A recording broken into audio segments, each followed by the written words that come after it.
Hello बच्चों, कैसे हैं आप लोग। आई होप आप लोग अच्छे होंगे। और आज हम चैप्टर 6 का तीसरा पार्ट स्टार्ट करेंगे। और तीसरे पार्ट में हम आपको बताएंगे कि जो डीएनए की अभी तक प्रयोग चल रहा था डीएनए के बारे में कि डीएनए आनुवंशिक पदार्थ है या नहीं है, तो उसी को कंटिन्यू करेंगे। और इस पार्ट 3 में हम आपको बताएंगे कि एवरी, मैकलिऑड और मैककार्टी ने और हर्शे और चेज ने किस तरह से प्रयोग किया था और प्रयोग करने के बाद निष्कर्ष निकाला था कि डीएनए ही आनुवंशिक पदार्थ होता है। अभी तक जो हम लोग पढ़ रहे हैं उसमें ये विवाद चल रहा है कि प्रोटीन आनुवंशिक पदार्थ है या डीएनए आनुवंशिक पदार्थ है। ठीक है, तो जो तीसरा पार्ट है ये आप लोग बहुत ध्यान से समझिएगा, क्योंकि इस पार्ट में नीट से क्वेश्चन पूछे आते हैं। नीट में क्वेश्चन पूछा गया था कि डीएनए एक आनुवंशिक पदार्थ है, इसकी जो लास्ट प्रमाण किसने दिया था, यानी आखिरी प्रमाण किसने दिया था। तो ये क्वेश्चन 2017 में पूछा गया था नीट में। तो इस वीडियो को लास्ट तक जरूर देखिएगा, क्योंकि आपको यहाँ पर क्लियर हो जाएगा बिल्कुल कि डीएनए ही आनुवंशिक पदार्थ होता है।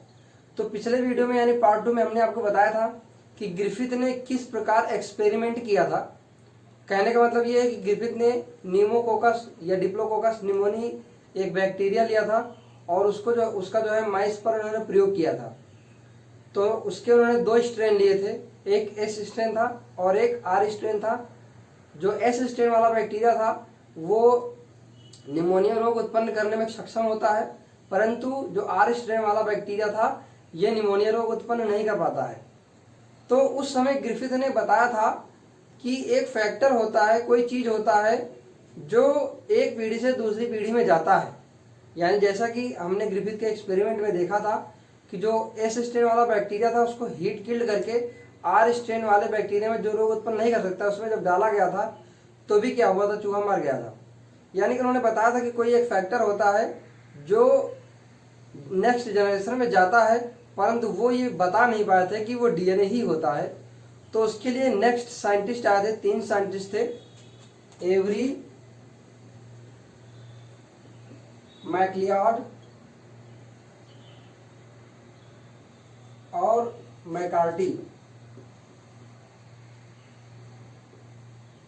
ये 3 साइंटिस्ट थे, एवरी, मैकलिऑड और मैककार्टी। इन्होंने ग्रिफिथ के एक्सपेरिमेंट को आगे बढ़ाया और इनका जो एक्सपेरिमेंट था 1932 से लेकर के 1944 तक चला था। यानी कि 1932 से लेकर के 1944 तक इन्होंने इस प्रयोग को कंटिन्यू किया था और ये निष्कर्ष पर पहुंचे थे कि डीएनए ही आनुवंशिक पदार्थ है। तो इसमें जान लेते हैं कि इन्होंने किया क्या था। तो जो ग्रिफिथ ने 2 स्ट्रेन लिए थे एक बैक्टीरिया की, यानी न्यूमोकोकस निमोनी, ये बैक्टीरिया था, इसको डिप्लोकोकस निमोनी भी कहते हैं। और इसके 2 स्ट्रेन लिए थे, एक एस स्ट्रेन लिया था और दूसरा स्ट्रेन आर स्ट्रेन लिया था। 2 स्ट्रेन लिए थे। और जो एस स्ट्रेन वाला बैक्टीरिया होता है ये निमोनिया रोग उत्पन्न कर सकता है।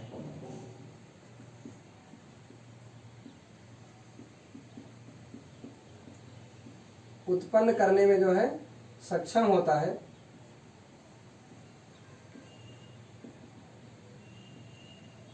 परंतु जो आर स्ट्रेन वाला बैक्टीरिया होता है ये सक्षम नहीं होता है।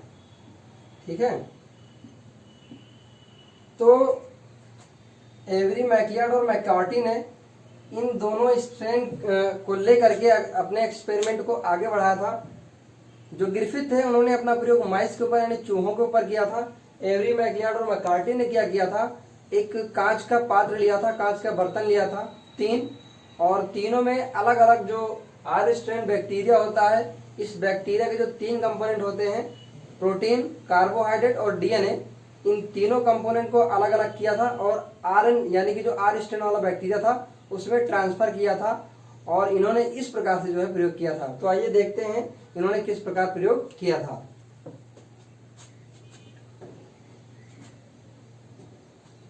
जो आर स्ट्रेन, एस स्ट्रेन जो बैक्टीरिया होता है उसमें इन्होंने 3 चीज अलग अलग कर लिया था। प्रोटीन, हिंदी में लिख देते हैं जिससे आपको समझने में आसानी हो, प्रोटीन, कार्बोहाइड्रेट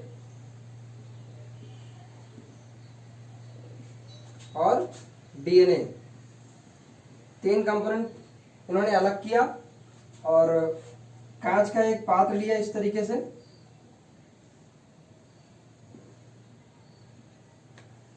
इसको बहुत ध्यान से समझिएगा और एक बार में आप ध्यान से समझेंगे तो आसानी से समझ में आ जाएगा।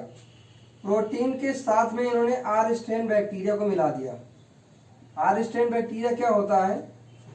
जो रोग उत्पन्न करने में सक्षम नहीं होता है। ठीक है, तीनों पात्र में उन्होंने क्या रखा?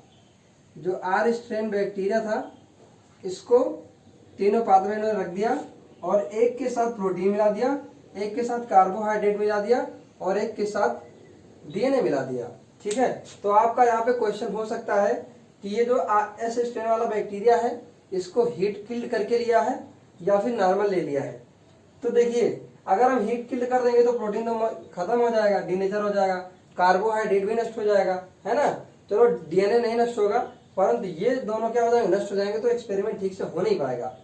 तो क्या किया? हीट किल्ड इसको नहीं किया और इसको प्रोटीन को एस स्ट्रेन के साथ जब मिलाया गया तो इन्होंने जब ऑब्जर्व किया, ठीक है, तो इन्होंने देखा कि इसमें कोई भी, यानी बहुत सारे आर स्ट्रेन लिए थे, तो इसमें से कोई भी जो आर स्ट्रेन बैक्टीरिया था ये एस स्ट्रेन बैक्टीरिया में कन्वर्ट नहीं हुए।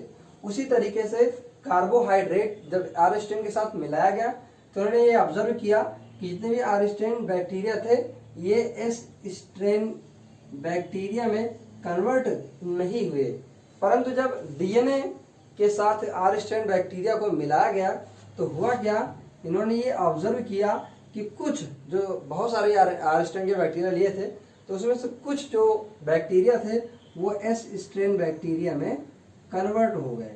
ठीक है, तो इस बात से ये पता चलता है कि डीएनए एक आनुवंशिक पदार्थ होता है जो आर स्ट्रेन बैक्टीरिया के डीएनए को कन्वर्ट कर देता है किसमें? एस स्ट्रेन बैक्टीरिया में। और ये जो एस स्ट्रेन बैक्टीरिया है ये रोग उत्पन्न करने में सक्षम होता है। अगर प्रोटीन होता आनुवंशिक पदार्थ तो ये क्या करता? आर स्ट्रेन बैक्टीरिया को किसमें? एस स्ट्रेन बैक्टीरिया में कन्वर्ट कर देता। तो ये एवरी मैकलियाड और मैकार्टी ने 1932 से लेकर 1944 तक प्रयोग किया और इस निष्कर्ष पर निकले थे कि डीएनए एक आनुवंशिक पदार्थ होता है, प्रोटीन नहीं होता है। तो देखिए, एक चीज ये होता है कि जब भी कोई नई चीज आती है दुनिया के सामने तो जब तक उसके 2 या 3 प्रमाण नहीं मिलते हैं तो लोग उसको एक्सेप्ट नहीं करते हैं।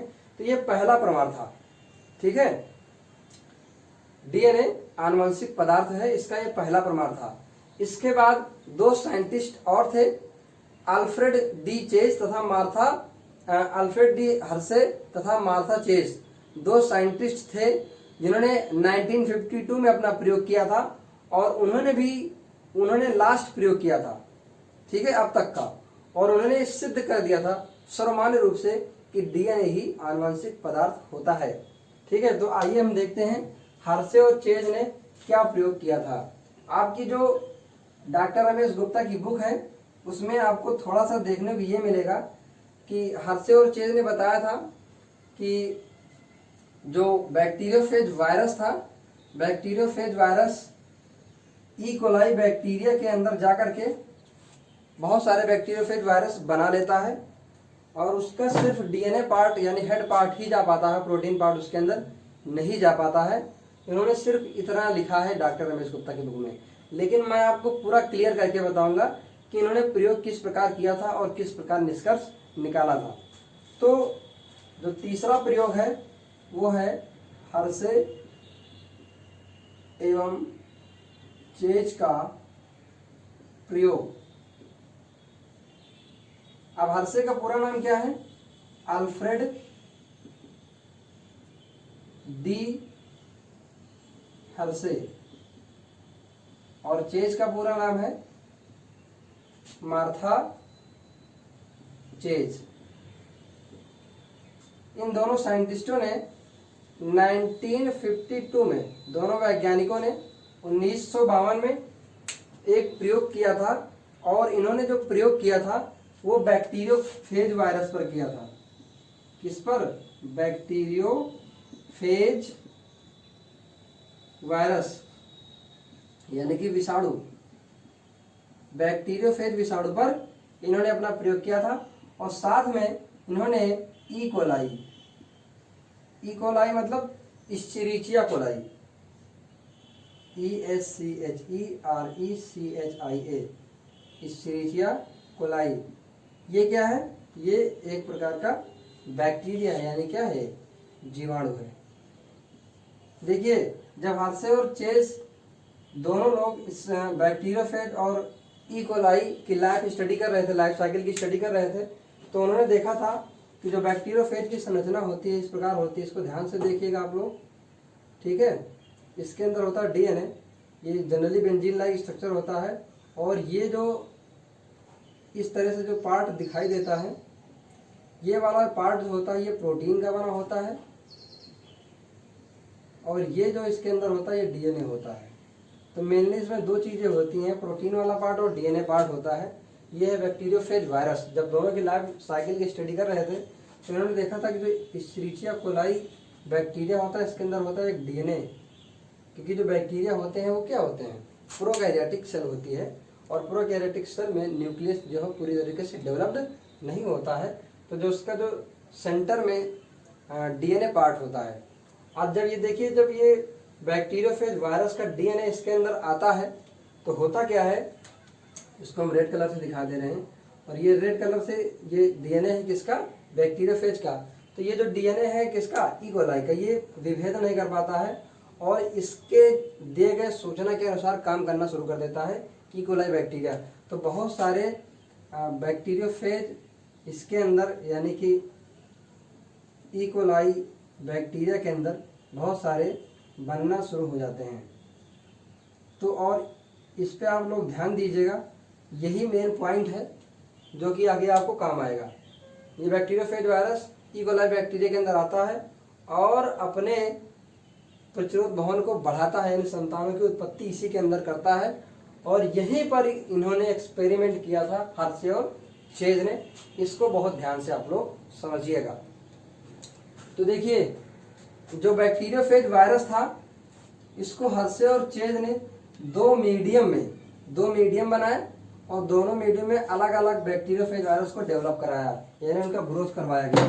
तो देखिए, एक पात्र ये लिया गया और एक पात्र ये लिया गया। इसको ध्यान से देखिएगा, इसमें बैक्टीरियोफेज वायरस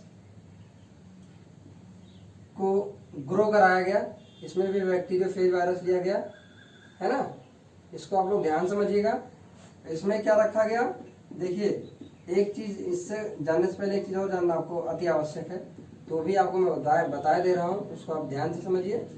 जो डीएनए होता है, डीएनए में फास्फोरस होता है, ठीक है, जबकि सल्फर नहीं होता है। इसको आप ध्यान समझिएगा, डीएनए में फास्फोरस होता है, सल्फर नहीं होता है, जबकि प्रोटीन में सल्फर होता है और फास्फोरस नहीं होता है।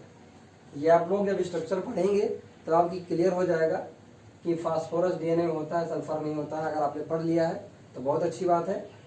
तो ये जो बैक्टीरियोफेज वायरस है, इसके डीएनए में फास्फोरस है लेकिन सल्फर नहीं है, प्रोटीन में सल्फर है लेकिन फास्फोरस नहीं होता है।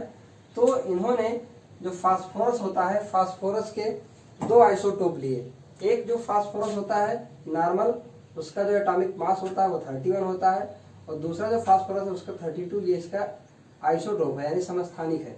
उसी तरीके से जो सल्फर होता है, सल्फर का 32 एटॉमिक मास होता है, ये नॉर्मल है, नॉर्मल सल्फर है, और जो इसका जो समस्थानिक है वो S35 है, ठीक है। इसको आप लोग ध्यान से समझिएगा। अब देखिए, इसी दोनों पर इन्होंने स्ट्रेन ले करके बैक्टीरियो पर एक्सपेरिमेंट किया था, बैक्टीरियोफेज वायरस के ऊपर। तो इन्होंने जो बैक्टीरियोफेज एक मीडियम में डाला, इसमें ग्रो करवाया बहुत सारे बैक्टीरियोफेज वायरस का। तो इसमें जो इन्होंने जो डीएनए लिया था, उस डीएनए में जो फास्फोरस था वो क्या रखा उन्होंने? P32 वाला रखा, यानी P32 वाला रखा, यानी समस्थानिक लिया। जो दूसरा वाला बैक्टीरियोफेज वायरस था उसमें उन्होंने क्या किया?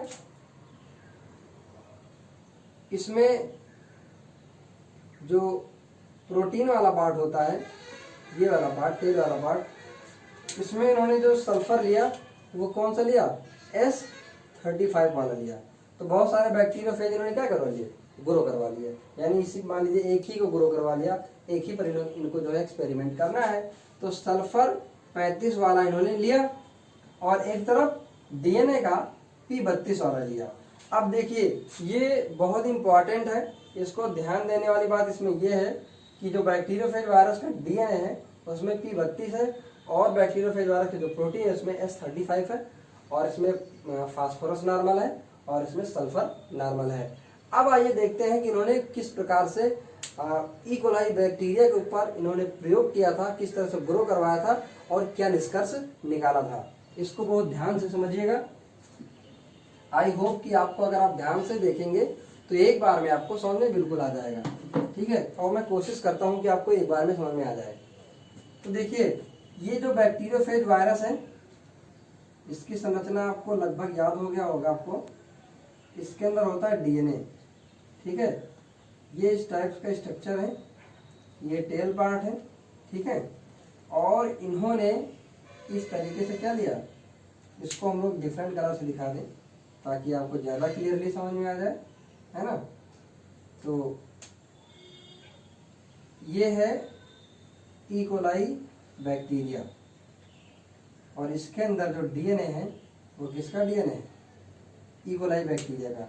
दूसरा जो इन्होंने हर्शे और चेज ने बैक्टीरियोफेज वायरस लिया था उसमें भी क्या किया था कि एक ई कोलाई बैक्टीरिया के ऊपर इन्होंने प्रयोग किया था। तो इस तरीके से ई कोलाई बैक्टीरिया हो गया और ये जो है इसके अंदर DNA हो गया। परंतु हम इसको डिफरेंट कलर से दिखा दें ताकि आपको और अच्छे समझ में आ जाए। इसका जो DNA है बैक्टीरियोफेज वायरस का, तभी हम आपको थोड़ी देर पहले ये बता चुके हैं कि जो बैक्टीरियोफेज वायरस का जो DNA है उसमें P32 लिया था और इसमें जो सल्फर लिया था वो नॉर्मल लिया था, यानी कि S32 भी इसमें लिया था। दूसरा वाला था इसमें P31 और इसको कह सकते हो P नॉर्मल।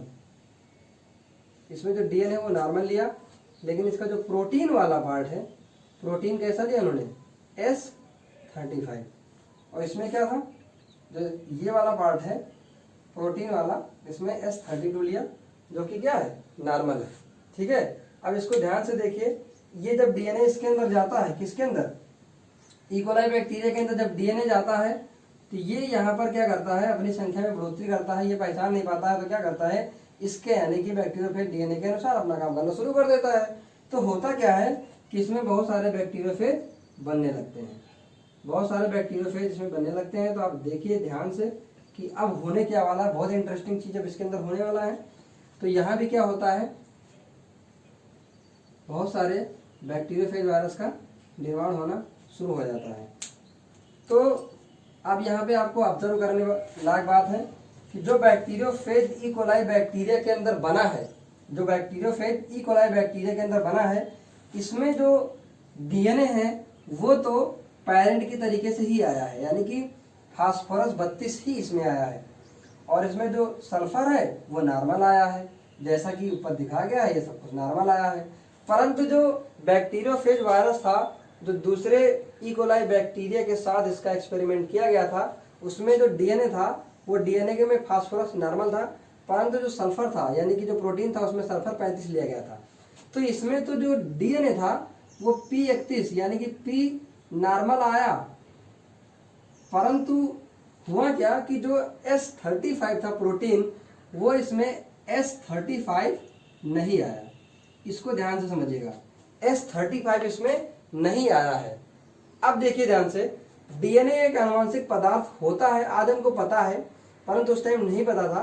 तो DNA इसके अंदर आया तो DNA का तो सेम जो आइसोटोप था फास्फोरस का वो तो आ गया, परंतु जो प्रोटीन था वो प्रोटीन इसमें नहीं आया। कहने का मतलब ये है कि जो बैक्टीरियोफेज के संतान थे उसमें वही कोड गया, वही DNA गया जो DNA उसमें था, परंतु प्रोटीन वो नहीं गया। प्रोटीन क्या गया, नॉर्मल गया। इससे ये पता चलता है कि डीएनए ही आनुवंशिक पदार्थ है, जबकि सल्फर आनुवंशिक पदार्थ नहीं है। और यहीं से इसी प्रयोग के बाद ये विवाद पूरी तरीके से समाप्त हो गया कि प्रोटीन आनुवंशिक पदार्थ है कि डीएनए। तो यहाँ पर ये क्लियर हो गया कि डीएनए आनुवंशिक पदार्थ होता है। और ये लास्ट प्रमाण था। नीट 2017 की परीक्षा में ये क्वेश्चन पूछा गया है कि डीएनए आनुवंशिक पदार्थ होता है, इसका लास्ट प्रमाण किस वैज्ञानिक ने दिया था? तो लास्ट प्रमाण किसने दिया था? हर्शे चेज ने दिया था। आई होप कि आपको ये वीडियो पसंद आया हो। आई होप कि आपको ये वीडियो समझ में आ गया हो पूरी तरीके जो थ्योरी हमने आपको बताई है। अगर आपको ये वीडियो पसंद आया हो तो इसे लाइक करें, ज़्यादा से ज़्यादा अपने दोस्तों में शेयर करें। अगर आप हमारे चैनल पर नए आए हैं तो हमारे चैनल को सब्सक्राइब करके बेल आइकन पर जरूर हिट कर दें, जिससे आने वाले वीडियोज की नोटिफिकेशन सबसे पहले आपको मिले। धन्यवाद।